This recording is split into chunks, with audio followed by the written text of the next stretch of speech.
অনেকদিন আগে শান্তিপুর নাম এক রাজ্য ছিল। সেখানকার পাখিরা ছিল খুবই ভালো, একে অন্যকে বিপদে সাহায্য করত।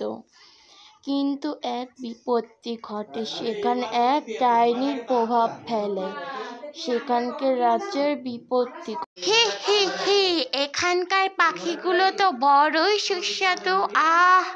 এখানে অনেক পাখি আছে, খেতে খুব ভালো লাগবে আমার। পাখি, আহা, কবে যে ডিম ফুটে ছানা বেরোবে, কবে বেরোবে যে।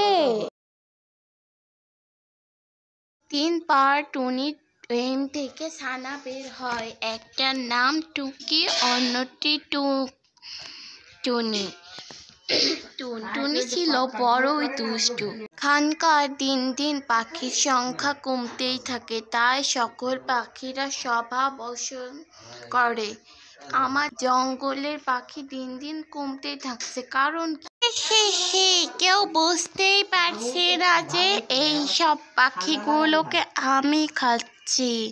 বিড়াল এখনো কেউ বুঝিনি।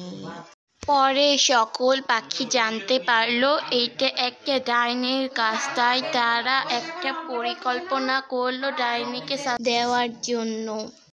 এবং জঙ্গলে সব পাখিরা ডাইনি পাখিকে এমন মারে যে ডাইনি পাখিটি আসার সাহসই পায় না, এবং জঙ্গল ছেড়ে পালানো ছাড়া তার কোনো উপায় থাকে না।